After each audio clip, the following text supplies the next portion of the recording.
Hello students. तो आज के इस लेक्चर में हम लोग बात करने वाले हैं इलेक्ट्रिक पोटेंशियल के बारे में।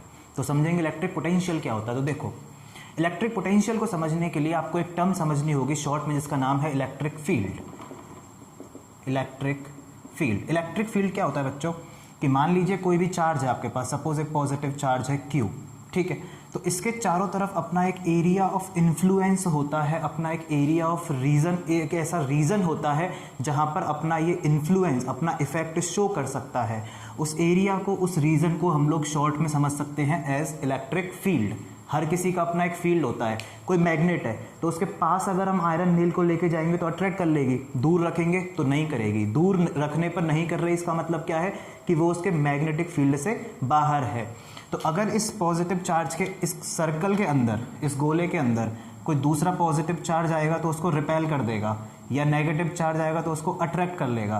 पर इसके बाहर अगर कोई भी पॉजिटिव या नेगेटिव चार्ज है तो उस पर ये अपना कोई भी इफेक्ट शो नहीं करेगा। तो इसको हम कह सकते हैं कि ये इस चार्ज का इलेक्ट्रिक फील्ड है, इसका एरिया है ये। जैसे हर इंसान का अपना एक एरिया होता है, भौकाल है इसका, यहाँ पर इसका भौकाल, इसका एरिया यहीं तक है, इसको हम बोलेंगे इलेक्ट्रिक फील्ड। अब क्या हुआ कि इसके इलेक्ट्रिक फील्ड के बाहर का जो पूरा यूनिवर्स है वो हमारे लिए है इन्फानाइट। इन्फानाइट यानी कि आउट ऑफ रेंज है, इसके इलेक्ट्रिक फील्ड के बाहर डिफाइन नहीं है, हमें नहीं पता क्या है, तो उसको हम बोलेंगे इन्फानाइट। अब हमने अज्यूम किया कि इन्फानाइट पर एक स्मॉल चार्ज, छोटा सा चार्ज, वेरी स्मॉल चार्ज रखा हुआ है +Q, इसको हम बोलेंगे टेस्ट चार्ज। जब भी आपसे टेस्ट चार्ज वर्ड कहा जाए तो टेस्ट चार्ज वर्ड सुनते ही तुम्हारे दिमाग में 3 चीज़ें बजनी चाहिए। पहली चीज़ बजेगी कि ऐसा चार्ज जो कि बहुत स्मॉल मैग्नीट्यूड है, बहुत छोटा सा, वेरी स्मॉल मैग्नीट्यूड। दूसरा, इसको हमेशा हम लोग पॉजिटिव मान के चलेंगे, हाइपोथेटिकल कॉन्सेप्ट है, पॉजिटिव मान के चलेंगे। और तीसरा, कितना स्मॉल है, इतना स्मॉल है कि खुद का कोई इलेक्ट्रिक फील्ड नहीं है, बहुत ही कमजोर किस्म का इंसान है, खुद का कोई इलेक्ट्रिक फील्ड नहीं है, कोई इन्फ्लुएंस एरिया नहीं है, खुद का इलेक्ट्रिक फील्ड क्या मानेंगे, 0। तो जब भी टेस्ट चार्ज कहा जाए ये 3 बातें दिमाग में आ जानी चाहिए। हमेशा पॉजिटिव, बहुत ही छोटा, कितना छोटा, खुद का इलेक्ट्रिक फील्ड 0। अब स्टार्टिंग में हमने माना कि ये टेस्ट चार्ज जो है वो इन्फानाइट पर है। इन्फानाइट का मतलब इस +Q चार्ज के इलेक्ट्रिक फील्ड से बाहर है तो इनके बीच में कोई लड़ाई नहीं होगी। पॉजिटिव में रिपेल करते हैं, पर अभी नहीं करेंगे रिपेल क्योंकि इसके इलेक्ट्रिक फील्ड से बाहर है। अब मैं क्या करता हूँ, इसको इसके अंदर किसी पॉइंट A पर लेके आना चाहता हूँ। तो खूब समझ में आ रही है बात कि ये इसके अंदर नहीं आना चाहेगा। क्यों नहीं आना चाहेगा? दोनों पॉजिटिव में एक दूसरे को क्या करेंगे, रिपेल करेंगे। तो मुझे जबरदस्ती पुश करके, वर्क करके इसको लेके आना पड़ेगा, इस पॉइंट A पर लाने के लिए वर्क करना पड़ेगा। तो जितना वर्क करना पड़ता है तो पोटेंशियल डिफाइन होगा A पॉइंट पर कि work done in bringing this charge from infinite to any point inside the electric field. Infinite से और कहां पर लेके आए हम इसको, पॉइंट A तक लेकर आए। तो इन्फानाइट से पॉइंट A तक लाने में, इन्फानाइट से पॉइंट A तक लाने में जितना वर्क करना पड़ेगा डिवाइडेड बाय इस चार्ज की वैल्यू, जितने चार्ज को उठाकर लेके आ रहे हैं। तो उठाकर लेके आने में जितना वर्क करना पड़ेगा डिवाइडेड बाय चार्ज, उस पॉइंट पर क्या होगा, वो पोटेंशियल के इक्वल होगा। क्योंकि ये आना नहीं चाहेगा, पॉजिटिव को रिपेल करता है, तो मुझे वर्क करना पड़ेगा। तो जितना वर्क करूंगा डिवाइडेड बाय Q, जितने चार्ज पर किया, is called electric potential at that point. ये है पोटेंशियल की डेफिनेशन। अब इसकी यूनिट की बात करते हैं। तो ऐसा यूनिट क्या बनेगी इसकी, तो वर्क की ऐसा यूनिट होती है जूल, और चार्ज की ऐसा यूनिट होती है कूलाम।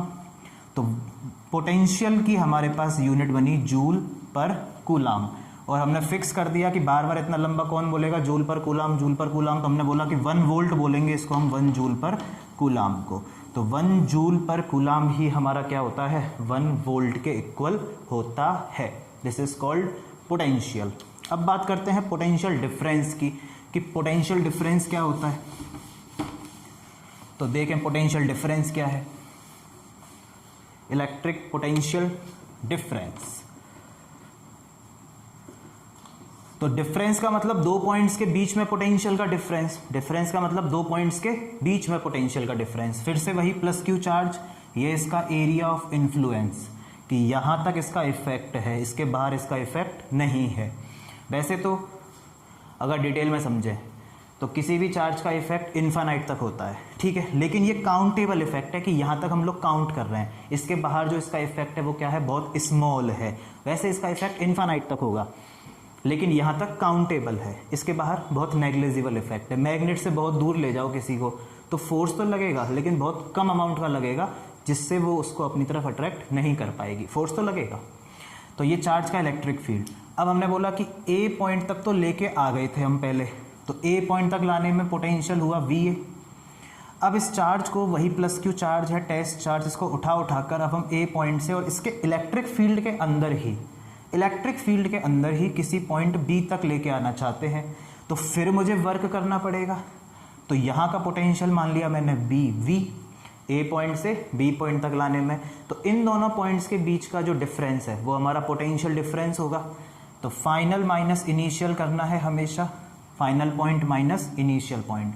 तो फाइनल पॉइंट का potential VV minus initial point का potential VA equal to work done. कितना वर्क, ए से लेके बी तक जाने में जितना वर्क, डिवाइडेड बाय कौन से चार्ज को, छोटे वाले क्यू चार्ज को। तो अगर आप डेफिनेशन देखो, फॉर्मूला देखो, तो दोनों में कोई डिफरेंस नहीं है। चाहे पोटेंशियल डिफरेंस बोलें चाहे पोटेंशियल बोलें, दोनों सेम चीज़ है। बस डिफरेंस क्या है कि किसी पॉइंट पर अगर पोटेंशियल बताना है, सिर्फ पोटेंशियल, तो हम चार्ज को बाहर से अंदर लाते हैं, इन्फानाइट से अंदर लाए थे। और अगर पोटेंशियल डिफरेंस दो पॉइंट्स के बीच में बताना है, तो एक पॉइंट से दूसरे पॉइंट पर लेके गए, दोनों का difference, potential difference equal to यहाँ से लेकर यहाँ तक लेके जाने में, ए से बी तक ले जाने में work done divided by Q. Unit देखो तो यूनिट सेम आएगी, वर्क की यूनिट जूल, चार्ज की कूलाम, तो जूल पर कूलाम, यानी कि ये भी क्या बन जाएगा हमारे पास, वोल्ट बन जाएगा। 1 जूल पर कूलाम को क्या बोलते हैं, 1 वोल्ट, तो वोल्ट बन जाएगा। तो दोनों की डेफिनेशन सेम है, ठीक है।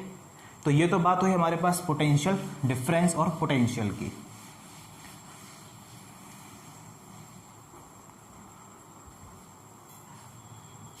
तो अब हम बात करेंगे कि पोटेंशियल डिफरेंस की हमको ज़रूरत क्या होती है, what is the physical significance of potential difference, क्यों ज़रूरत पड़ती है पोटेंशियल डिफरेंस पढ़ने की। तो देखो, आपने सुना होगा कि हीट हमेशा ट्रांसफ़र करती है high temperature to low temperature. Heat का फ्लो हमेशा होता है हाई टेम्परेचर से लो टेम्परेचर की तरफ, ज़्यादा टेम्परेचर से कम टेम्परेचर। एयर हमेशा फ्लो करती है high pressure to low pressure, ठीक। वाटर भी हमेशा कैसे फ्लो करता है, high pressure to low pressure. तो हम लोग यहाँ पर पढ़ रहे हैं फ्लो ऑफ चार्ज। किसका फ्लो पढ़ रहे हैं, फ्लो ऑफ चार्ज। इलेक्ट्रिसिटी का मतलब क्या है, फ्लो ऑफ चार्ज। इलेक्ट्रिसिटी का मतलब जब चार्ज फ्लो करता है तो उसके अंदर जो एनर्जी है वही क्या है, इलेक्ट्रिसिटी है। तो चार्ज का फ्लो करने के लिए भी हमें कुछ ना कुछ डिफरेंस क्रिएट करना पड़ेगा। जैसे हीट के फ्लो में तो टेम्परेचर डिफरेंस है डेल्टा टी, एयर के फ्लो में तो प्रेशर डिफरेंस है डेल्टा पी, वाटर के फ्लो में भी प्रेशर डिफरेंस है डेल्टा पी। तो चार्ज के फ्लो में वो कौन सा डिफरेंस है, पोटेंशियल डिफरेंस। यानी कि अगर हमको किसी भी वायर में, किसी भी डिवाइस में अगर चार्ज का फ्लो कराना है, यानी कि इलेक्ट्रिसिटी फ्लो करानी है, तो उसमें किसका क्या करना पड़ेगा, हमें उसके अक्रॉस पोटेंशियल डिफरेंस लगाना पड़ेगा। तो पोटेंशियल डिफरेंस लगाने से किसका फ्लो होता है, चार्ज का फ्लो होता है। तो अब बात आई कि किस तरह फ्लो होगा, हाई पोटेंशियल से लो पोटेंशियल, लो से हाई। जैसे इसमें तो फिक्स है, हीट हाई टेम्परेचर से लो टेम्परेचर, ये दोनों हाई प्रेशर से लो प्रेशर। तो चार्ज कहाँ से कहाँ फ्लो करता है, तो देखिए चार्ज हमारे पास दो तरीके के होते हैं, एक होता है पॉजिटिव चार्ज और एक होता है नेगेटिव चार्ज। सुनना ध्यान से, अगर कोई पॉजिटिवली चार्ज्ड बॉडी है तो उसको हम लोग कन्वेंशनली हमेशा मानते हैं हाई पोटेंशियल पर, फिक्स है, कन्वेंशनल है, उसको हम लोग हमेशा किस पर मानते हैं, हाई पोटेंशियल पर। और अगर नेगेटिवली चार्ज्ड बॉडी है, नेगेटिवली चार्ज्ड बॉडी है, तो उसको हमेशा किस पर माना जाता है, लो पोटेंशियल पर माना जाता है। बस ये बात अगर आपको याद है तो चार्ज के फ्लो में कोई दिक्कत नहीं आएगी। Positive charge body high potential, positive ज़्यादा पोटेंशियल, और नेगेटिव चार्ज बॉडी को हमेशा हम किस पर मानेंगे, लो पोटेंशियल पर मानेंगे। अब सोचो, अगर हम बात करें कि पॉजिटिव चार्ज कहाँ से कहाँ फ्लो करेगा, तो पॉजिटिव चार्ज तो नेगेटिव की तरफ अट्रैक्ट होना चाहेगा, पॉजिटिव चार्ज नेगेटिव की तरफ अट्रैक्ट होना चाहेगा, यानी कि हाई पोटेंशियल से लो पोटेंशियल। तो पॉजिटिव चार्ज जब भी फ्लो करेगा, पॉजिटिव चार्ज हमेशा फ्लो करता है हाई पोटेंशियल से लो पोटेंशियल, और नेगेटिव चार्ज तो इसका उल्टा फ्लो करेगा, low potential to high potential. क्योंकि नेगेटिव चार्ज पॉजिटिव के पास जाना चाहेगा, यानी कि लो पोटेंशियल से हाई की तरफ। तो नेगेटिव चार्ज लो से हाई और पॉजिटिव चार्ज हाई पोटेंशियल से लो पोटेंशियल। तो ये है चार्ज का फ्लो किस तरह से होता है पोटेंशियल डिफरेंस की वजह से। ठीक, अब इस पर हम देखते हैं कुछ सवाल पोटेंशियल और पोटेंशियल डिफरेंस पर। देखो, जैसे मैंने बोला कि मान लीजिए एक +2 कूलाम चार्ज है और ये इन्फानाइट से हम इसको उठाकर किसी पॉइंट ए पर लेके आते हैं और हमें वर्क करना पड़ा सपोज 10 जूल। तो बताइए पॉइंट ए पर कितना पोटेंशियल होगा। तो आपने बोला कि सर पोटेंशियल बराबर work done in bringing charge from infinite to any point divided by that charge. तो वर्क कितना करना पड़ा 10, चार्ज कितना है 2 कूलाम, तो कितना आंसर आया 5 वोल्ट, यानी कि इस पॉइंट ए पर पोटेंशियल कितना हुआ 5 वोल्ट। ठीक, और देखो सवाल, जैसे मैंने बोला कि मान लीजिए इन्फानाइट से -5 कूलाम चार्ज है, इन्फानाइट से, और -5 कूलाम चार्ज को किसी पॉइंट पी पर लेके आने में जो वर्क डन हुआ वो हुआ 50 जूल। तो बताइए पॉइंट पी का पोटेंशियल क्या है। तो यहाँ पर जो चार्ज है वो विद साइन लेना है, यानी कि प्लस है तो पॉजिटिव, माइनस है तो नेगेटिव। तो पोटेंशियल आपने बोला वर्क अपॉन चार्ज, वर्क कितना करना पड़ा 50 और चार्ज कितने लेके आए हम -5, तो पोटेंशियल कितना हुआ -10 वोल्ट। पोटेंशियल पॉजिटिव भी हो सकता है और नेगेटिव भी हो सकता है। तो कितना पोटेंशियल हुआ यहाँ का -10 वोल्ट। ठीक, आसान सवाल आते हैं, कोई ज़्यादा टिपिकल नहीं आते क्लास 10th लेवल पर। अगला सवाल देखो, मैंने बोला कि एक पॉइंट ए है और एक पॉइंट बी है। पॉइंट ए का पोटेंशियल है +20 वोल्ट, पॉइंट बी का पोटेंशियल है -10 वोल्ट, और एक चार्ज को हम ए से बी तक लेके जाते हैं, चार्ज की वैल्यू है +5 कूलाम। तो कितना वर्क करना पड़ेगा, work done in bringing this charge from moving from point A to B. तो आपने बोला कि पोटेंशियल डिफरेंस कैसे निकालेंगे, final minus initial, final minus initial. तो V minus V is equal to work done in moving this charge from point A to B divided by that charge. तो work done हमको find करना है, point B का potential कितना -10 minus point A का potential कितना 20 equal to work done in moving A to B divided by charge की value +5। तो -10 -20 हुआ -30 डिवाइड मल्टीप्लाई होगा 5 का, तो वर्क डन हो गया हमारे पास -150 जूल। तो कितना वर्क हुआ -150। ये आप पढ़ चुके हैं, वर्क भी पॉजिटिव भी हो सकता है और नेगेटिव भी हो सकता है। तो कितना वर्क होगा यहाँ पर -150 जूल। क्लियर है बात। माइनस में वर्क क्यों आ रहा है यहाँ पर, क्योंकि हम लोग पॉजिटिव चार्ज को उठाकर नेगेटिव की तरफ लेके जा रहे हैं। तो हमें वर्क नहीं करना पड़ेगा, इलेक्ट्रिक फोर्स अपने आप वर्क करेगा। पॉजिटिव देखो खुद ही नेगेटिव की तरफ जाना पड़ेगा, खुद ही जाएगा, हमें लेके नहीं जाना पड़ेगा। और देखो सवाल,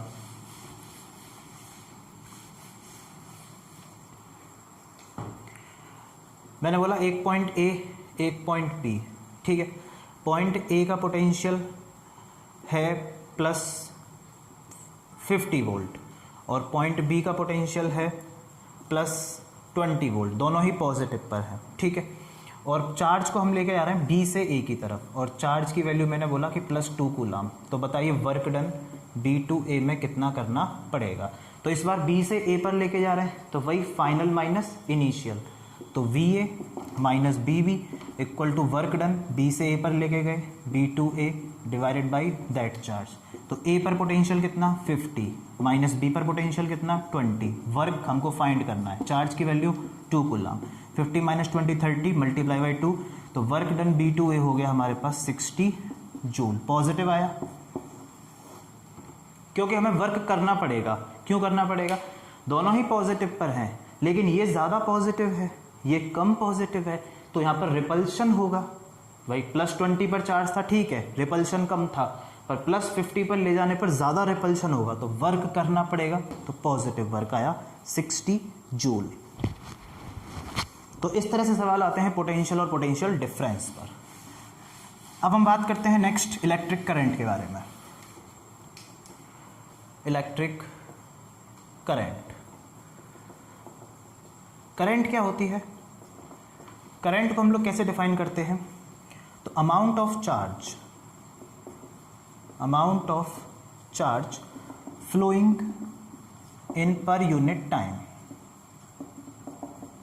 through a conductor is called electric current.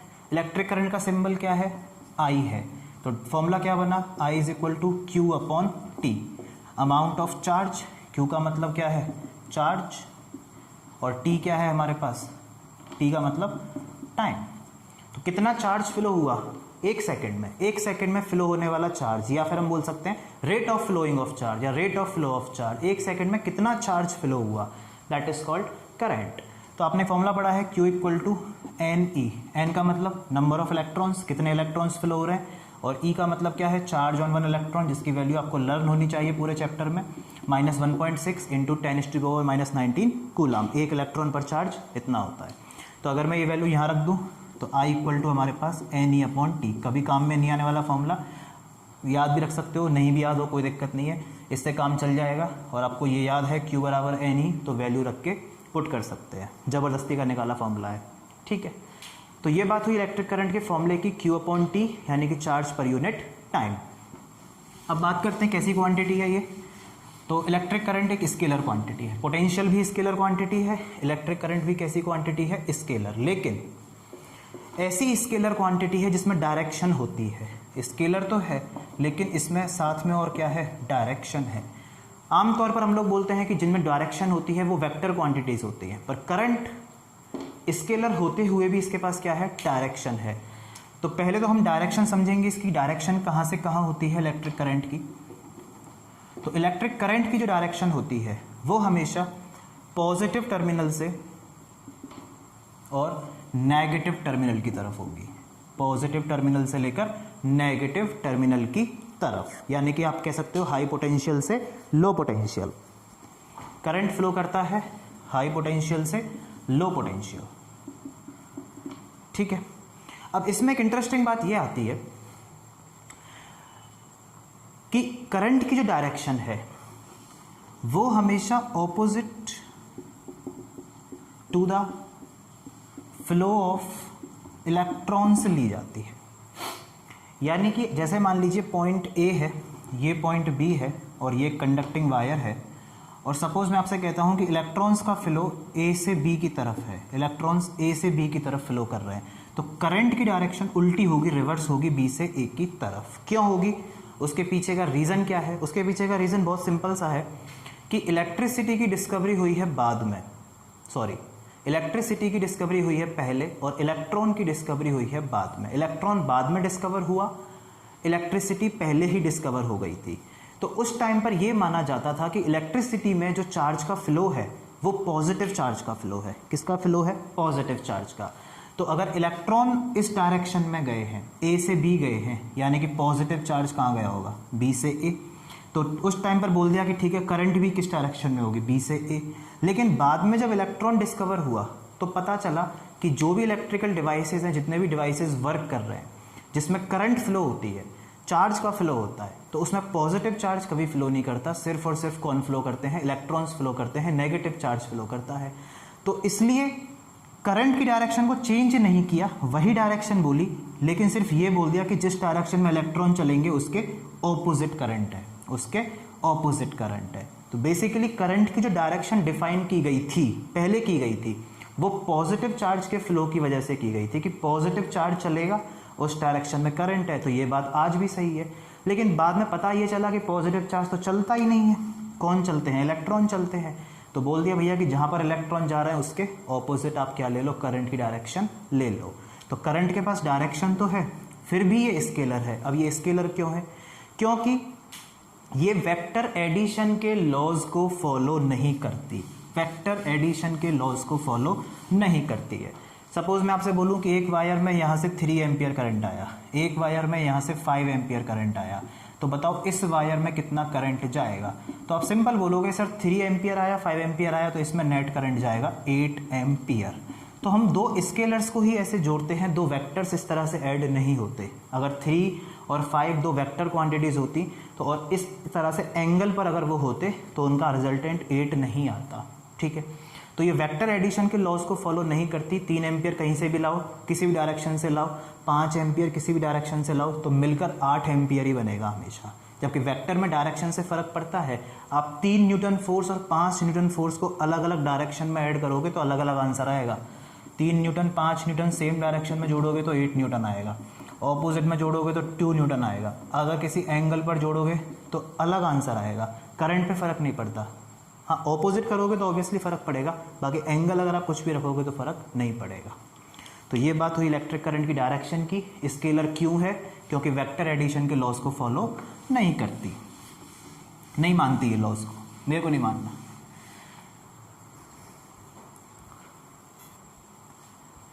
तो अब देखिए इलेक्ट्रिक करंट पर बेस्ड कुछ सवाल। तो देखिए सवाल आपके सामने लिखा हुआ क्वेश्चन नंबर 1, किसी वायर में से 0.4 एम्पियर करंट पास होता है 2 घंटे में, तो कितना चार्ज फ्लो हुआ और कितने इलेक्ट्रॉन्स फ्लो हुए। नंबर ऑफ इलेक्ट्रॉन्स फाइंड करने हैं और चार्ज का अमाउंट फाइंड करना है। तो देखिए कैसे करेंगे। तो आपने फॉर्मूला यूज़ किया since I is equal to Q upon T. अब चार्ज की वैल्यू हमको फाइंड करनी है, I गिवन है, टाइम गिवन है, टाइम गिवन है आवर्स में, तो पहले चेंज करेंगे इसको सेकेंड्स में। तो 1 आवर में 3600 सेकेंड्स, तो ये हो गया 7200 सेकेंड्स, ऐसा यूनिट में लेना है। तो यहाँ से हमारे पास Q equal to I T it, तो Q इक्वल टू आई की वैल्यू 0.4 एम्पियर में है, करंट की टाइम की वैल्यू है आपके पास 7200 सेकेंड्स। इन दोनों का मल्टीप्लाई करने के बाद आपके पास आंसर निकल के आ जाएगा 2880 कूलम्स। ये आ गया चार्ज का अमाउंट, मल्टीप्लाई करके आंसर आ गया चार्ज कितना हुआ फ्लो। फिर पूछा है आपसे कि नंबर ऑफ इलेक्ट्रॉन्स कितने पास हुए, तो आपने फिर यूज़ किया since Q equal to N E. तो Q की वैल्यू हमारे पास है, n हमको फाइंड करना है और E तो हर सवाल में फिक्स है, अभी लिखा था हमने 1.6 इंटू 10 की पावर माइनस 19। तो यहाँ से n equal to Q upon E, Q की वैल्यू 2880 अपॉन E की value 1.6 into 10 to the power minus 19। ठीक है, 10 की पावर माइनस 19 को सीधा ऊपर ले जाऊँ तो 10 की पावर प्लस 19, और 2880 में 1.6 का अगर हम डिवाइड लगाएंगे तो आंसर मैं डायरेक्ट लिख देता हूँ यहाँ पर 1800 इलेक्ट्रॉन्स, यानी कि इतने इलेक्ट्रॉन्स यहाँ से फ्लो हो जाएंगे। ठीक है, तो आप डिवाइड दे सकते हो, कोई दिक्कत नहीं है। तो हमने दोनों आंसर यहाँ पर निकाल दिए, कितने इलेक्ट्रॉन्स पास होंगे और कितना चार्ज फ्लो होगा। बहुत ईजी सवाल था। अगला सवाल देखिए क्वेश्चन नंबर 2, सेम सवाल है। करंट आपको गिवन है 200 मिली एम्पियर्स। मिली का मतलब होता है 10 की पावर माइनस 3 का मल्टीप्लाई। ठीक, यानी कि करंट हमारे पास हो गया 200 इंटू 10 की power minus 3 ampere, which means 0.2 ampere लिख सकता हूँ इसको मैं। और टाइम है मिनट में, तो 1 मिनट का मतलब 60 सेकेंड्स। पूछा क्या है, n की वैल्यू पूछी, यानी कितने इलेक्ट्रॉन्स फ्लो हुए, कितने इलेक्ट्रॉन्स फ्लो हुए। तो आपने फॉर्मूला यूज़ किया I equal to N E upon T, Q upon T से बनाया हमने एन ई अपॉन टी। तो I की वैल्यू 0.2, n की वैल्यू फाइंड करनी है, E की वैल्यू 1.6 10 की पावर माइनस 19, और टाइम कितना है हमारे पास 60 सेकेंड्स। तो n की वैल्यू हो जाएगी 60 इंटू 0.2 डिवाइडेड बाई 1.6 इंटू 10 की पावर माइनस 19। इसके आगे आप सॉल्व कर सकते हो यहाँ पर। तो n की वैल्यू आ जाएगी हमारे पास निकल के 2 इंटू 10 की पावर 12 इलेक्ट्रॉन्स। तो कितने इलेक्ट्रॉन्स फिल हुए, इतने इलेक्ट्रॉन्स फिल हुए। ट्रस्ट नहीं है तो आप काउंट करके देख सकते हो, बिल्कुल इतने ही बैठेंगे। ठीक है, तो इस तरह से हम लोग करंट पर बेस्ड क्वेश्चंस कर सकते हैं। तो आज का लेक्चर हम लोग यहीं पे समाप्त करते हैं। घर पे पढ़ते रहें, प्रैक्टिस करते रहें। All the very best.